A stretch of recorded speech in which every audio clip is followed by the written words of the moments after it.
اعوذ باللہ من الشیطان الرجیم، بسم اللہ الرحمن الرحیم۔ ماہ محرم و ماہ سفر کے اندر اہل بیت علیہم السلام کے اوپر کس انداز سے مشکلات وارد ہوئیں، کس طریقے سے ان کے اوپر پریشانیاں آئیں، ان واقعات کی ترتیب کو آپ کے سامنے پیش کیا جا رہا ہے ٹائم لائن کے ساتھ، کہ سمجھ سکیں کہ کس تاریخ کو کون سی مصیبت پیش آئی اور کس تاریخ کو یہ اہل بیت کا قافلہ کس منزل پہ اوپر موجود تھا۔ یہاں تک 20 ماہ محرم سے آخری ماہ محرم تک آپ کے سامنے پیش کیا کہ اہل بیت علیہم السلام کس کرب و مشکل کی کیفیت میں تھے، اور اس بات کو پیش کیا کہ اس طریقے سے کربلا کوفہ سے شام کی جانب ان کا کاروان رواں تھا۔ آج ارادہ کیا کہ پہلی ماہ سفر سے لے کے آخر 10 ماہ سفر تک کیا کیا مشکلات اہل بیت علیہم السلام کے اوپر پیش آئیں ان کو آپ کے سامنے پیش کریں۔ پہلی سفر کو جو پریشانی دکھائی دیتی ہے، مشکل دکھائی دیتی ہے،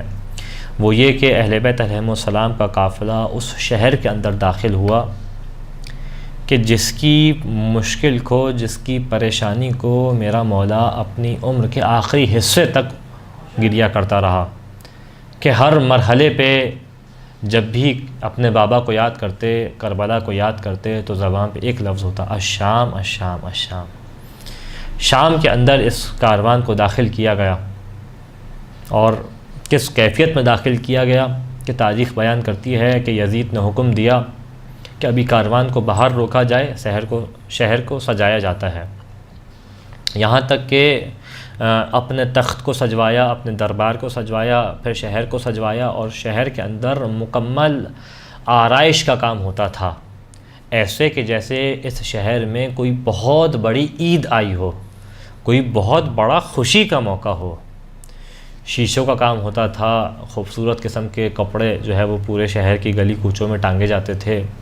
یہاں تک اس لعین نے، یزید نے حکم دیا کہ لوگ جو ہے وہ نئے لباس پہنیں، اور یہاں تک حکم دیا کہ جو شہر سجایا جا رہا ہے، ایک حصہ ہے جو حکومت داخل کرے گی، ایک حصہ ہے جو لوگوں کی کمائی سے لیا جائے اس شہر کو سجانے کے اندر، تاکہ شہر کو بھرپور طریقے سے سجایا جا سکے، دروازوں کو سجایا جا سکے، اس کے کوچہ بازار کو سجایا جا سکے، اور تماشائیوں کو بلایا جائے، تاکہ ایک تماشے کی کیفیت پیدا ہو سکے کہ جب یہ کاروان داخل ہو تو ایسا محسوس ہو کہ ایک جانب اہل بیت کے اسیر ہیں، گھر والے ہیں، اور ایک جانب تماشائی ہیں جو اس خاندان کی عورتوں کا تماشا بناتے ہیں،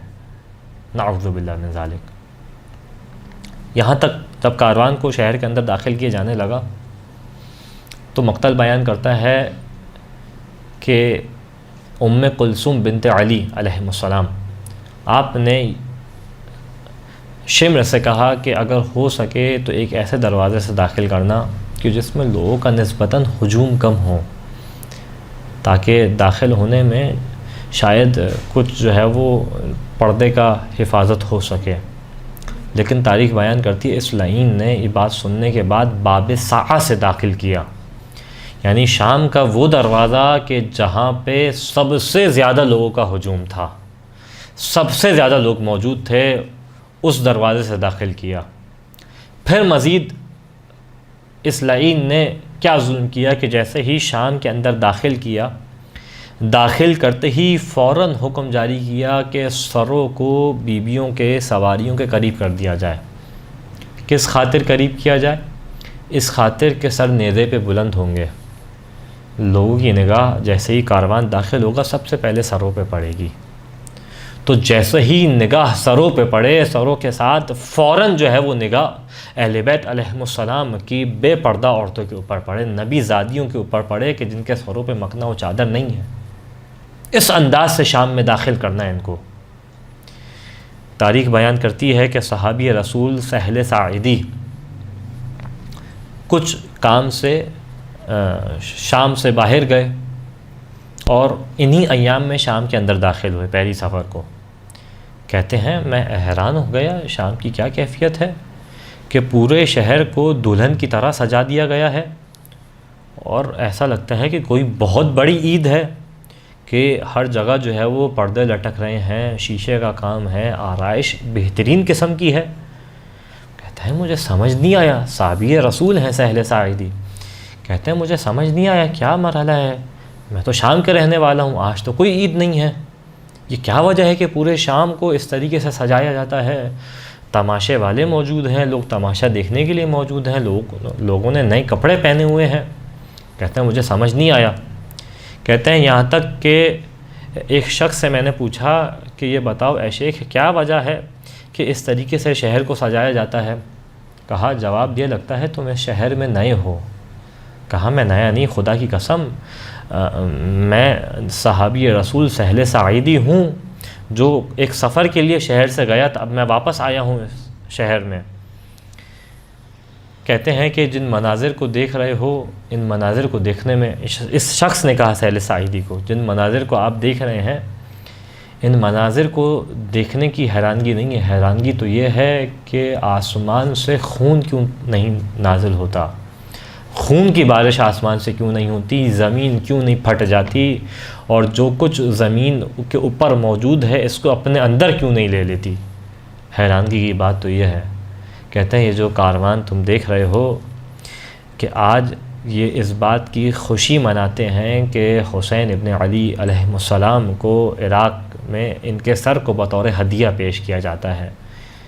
یہ جو کاروان ہے یہ نبی زادیوں کا کاروان ہے۔ سہل سعیدی کہتے ہیں کہ جیسے ہی میں نے یہ سنا تو ایک دفعہ جو ایسے پیروں تلے زمین نکل جائے، ایسی کیفیت تھی میرے اوپر کہ مجھے سمجھ نہیں آتا تھا میں کیا کروں، کس طریقے سے جو ہے وہ اس منظر کو دیکھوں کہ کہاں حسین جو کہ نبی کے نواسے ہیں، جن کے بوسے اللہ کے رسول لیا کرتے تھے، کہاں حسین ابن علی، اور کہاں یہ اس طریقے سے شام کے اندر ان کے سر کے داخلے کے اوپر خوشی منائی جاتی ہے۔ کہاں وہ حسین اور کہاں یہ شام، اور کہاں نبی زادیاں اور کہاں یہ شرابیوں کا دربار۔ یہاں تک یہ کہتے ہیں کہ میں سواری کے قریب گیا، ایک بی بی سوار تھیں، میں نے ان سے کہا کہ اے بی بی مجھے حکم کرے، میں آپ کے نانا کا صحابی ہوں، مجھے حکم کرے میں آپ کے لیے کیا کر سکتا ہوں۔ کہتی ہیں کہ اگر ہو سکے تو دیکھو انہوں نے سروں کو ہماری سواریوں کے بڑے قریب کیا ہے۔ وہ یہ کہنا چاہتی ہیں جب بھی نگاہ پڑتی ہے سر کے اوپر تو ہمارے بے مقنع و چادر سر کے اوپر بھی نگاہ جاتی ہے۔ اگر ہو سکے تو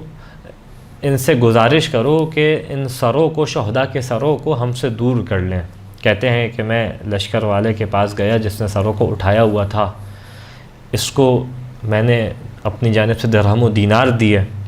اور دینے کے بعد اس سے گزارش کی کہ ایک کام ہے اگر میرا کر سکو، اور یہ درہم و دینار تم رکھو۔ کہا کیا کام ہے؟ کہا کہ ان سروں کو سواریوں سے، بیویوں کی کچھ فاصلہ پیدا کر سکو۔ تو اس نے جو ہے وہ سروں کو تھوڑا سا دور کیا۔ اس عالم میں یہ کاروان جو ہے وہ شام کے اندر ہے کہ وہ روایت انتہائی معروف کہ شام کے اندر جو ہے وہ 7 مشکلات ہیں جو اہل بیت علیہ السلام نے دیکھی، جو امام سجاد نے بیان کی، جن میں مختصر ترین مشکل یہ کہ جب داخل کیا گیا تو لوگ چھتوں سے منظر کو دیکھتے تھے۔ ہمارے امام بیان کرتے ہیں سروں ہمارے ہاتھوں کو ہماری پشت سے باندھا ہوا تھا کہ جب شام کے اندر داخل کیا گیا، امام بیان کرتے ہیں کہ اوپر سے لوگ کبھی کوئی گرم پانی پھینکتا تھا، کوئی پتھر مارتا تھا، یہاں تک امام بیان کرتے ہیں میرے سر پہ امامہ تھا، اوپر سے ایک آنکھ آئی، میرے ہاتھ بندھے ہوئے تھے، امامہ جلنے لگا، میں آنکھ بجھا نہ سکا، اور امامے کی آنکھ جو ہے وہ میرے سر تک سرایت کر گئی۔ امام سجاد یہ مشکل بیان کرتے ہیں۔ یہاں تک بیان کرتے ہیں کہ ان لعینوں نے نبی زادیوں کو بردہ فروشوں کے بازار میں لے کے آئے، وہ بازار کے جہاں روم کے غلام بکا کرتے تھے، اس بازاروں میں نبی زادیوں کو لے کے آئے اور بیچنا چاہتے تھے ہم کو۔ اس کے بعد کہتے ہیں خدا کے معجزہ کیا کہ یہ اپنے مقصد میں کامیاب نہ ہو سکے۔ یہاں تک پہلی ماہ سفر کے اندر ان کو شام کے اندر داخل کیا گیا۔ یہ تمام مشکلات شام کی جو کہ انتہائی مختصر طریقے سے آپ کے سامنے پیش کرنے کی کوشش کی۔ دوسری سفر کو وہ دن تھا کہ جس دن اس کاروان کو دربار یزید کے اندر داخل کیا گیا۔ یہ ایک الگ مشکل تھی، اور یہ ایک الگ مشکل کا مرحلہ تھا کہ جب دربار یزید کے اندر داخل کیا گیا کہ بیویاں دربار کے اندر موجود تھیں، شرابیوں کا دربار تھا، یزید نے دعوت عام دی تھی، خود شراب کے نشے میں تھا، دعوت عام تھی لوگوں کو، بے مقنع و چادر نبی زادیاں دربار شام میں تھیں، یہاں تک کہ سر امام حسین کو بے حرمتی کے ساتھ تشت میں ایک شرابی کے سامنے پیش کیا۔ یزید شراب کے نشے میں تھا۔ مزید ظلم یہ کہ شہزادی اور علی کی بیٹی یہ منظر دیکھ رہی تھی کہ یزید کے ہاتھ میں چھڑی تھی اور دندان مبارک امام حسین سے یہ کھیل رہا تھا۔ اس منظر کو بی بی دیکھ رہی تھیں۔ تاریخ کا جملہ ہے کہ جیسی بی بی نے یہ منظر دیکھا برداشت نہ ہوا، ایک دفعہ دروازے سے اپنی پیشانی کو زور سے مارا اور امام حسین کو یاد کرتی جاتی ہیں، گریہ کرتی جاتی ہیں، یہاں تک پیشانی سے خون جاری ہوا۔ یہی وہ لمحہ ہے کہ جو شام کے دربار میں بی بی زینب نے خطبہ دیا۔ دوسری ماہ سفر، یہاں تک کہ 5 ماہ سفر آئی، اور 5 ماہ سفر وہ دن کے بعد ایک تاریخ کے بقول یہ وہ دن تھا کہ امام حسین کی بیٹی جناب رقیہ بنت حسین، کہ جن کو ہم لوگ بر صغیر میں سکینہ بنت الحسین کے نام سے یاد کرتے ہیں۔ امام حسین کی 2 بیٹیاں تھیں، بیٹیاں تو زیادہ تھیں لیکن 2 بیٹیوں کے نام جو ہے وہ ہم زیادہ طریقے سے پہچانتے ہیں، ایک ہے سکینہ بنت الحسین، ایک ہے رقیہ بنت الحسین۔ سن کے اعتبار سے سکینہ بنت الحسین جو ہے وہ بڑی تھیں، اور رقیہ بنت الحسین جو ہے وہ بعض ایک تاریخ کے بقول 3 سال، بعض ایک کے بقول 4 سال کی تھیں۔ 5 ماہ سفر کو بی بی رقیہ بنت الحسین، جن کے مصائب ہم لوگ سنتے ہیں، پڑھتے ہیں، اور جن کو سکینہ بنت الحسین کے نام سے یاد کرتے ہیں، ان کی جو ہے وہ شہادت واقع ہوئی زندان شام کے اندر، کیونکہ اس کے بعد یہ کاروان زندان شام کے اندر ہے۔ اچھا، یہاں پہ بھی ایک بات واضح ہوتی رہے کہ شام کے اندر کسی زندان کے اندر نہیں ڈالا، اس کاروان کو زندان کے اندر نہیں رکھا، بلکہ زندان سے بھی پست ایک شے جو اسے خرابہ کہا جاتا تھا، خربۃ الشام، جو روایات نے اس کو یاد کیا، تاریخ نے پیش کیا، یعنی ایک ایسا مقام کہ جہاں دیواریں بس گرنے کے اوپر تھیں،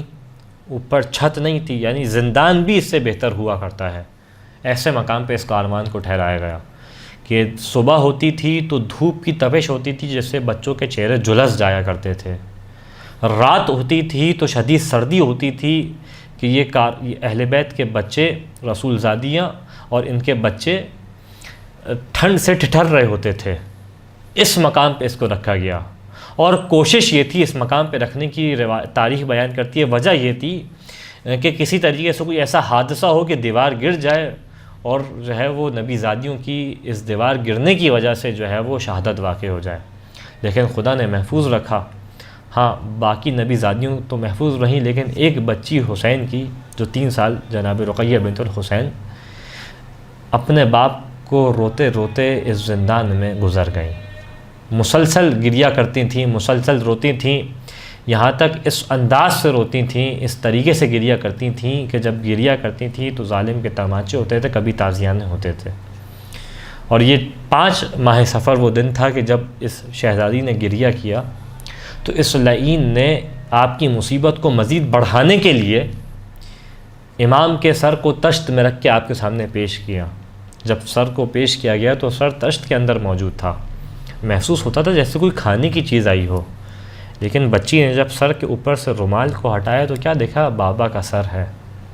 تاریخ مقتل بیان کرتا ہے کہ اپنے ننھے ننھے ہاتھوں سے بابا کے گلے کے خون کو صاف کرنا شروع کیا، یہاں تک کہ اسی کرب کی کیفیت میں، گریے کی کیفیت میں، سختے کی کیفیت طاری ہوئی کہ اب بچی سے آواز نہیں بلند ہوتی تھی۔ جیسے ہی جسم کو ہلایا گیا تو دیکھا روح جو ہے وہ قبض جسم سے پرواز کر چکی ہے، اور ایک گریے کی صف تھی جو 5 ماہ سفر کو خرابہ شام کے اندر بپا ہوئی۔ یہاں تک 7 ماہ سفر آتی ہے۔ 7 ماہ سفر کے اندر جو ایک اہل بیت علیہ السلام کی مصیبت کا منظر دکھائی دیتا ہے وہ ہے کہ امام حسن مجتبی علیہ السلام کی ایک روایت کے بقول 7 ماہ سفر کو شہادت کا دن ہے۔ ایک روایت ہے 28 سفر جس کو ہم مناتے ہیں، ایک روایت کے بقول 7 ماہ سفر ہے۔ خدا بند متعال سے دعا ہے کہ اہل بیت علیہ السلام کی مشکل کے صدقے، ان کی مصیبت کے صدقے مومنین کی مشکلات کو آسان فرما، جو بیمار ہیں ان کو شفاء کاملہ و عاجلہ عطا فرما، وآخر الدعوانا ان الحمد للہ رب العالمین۔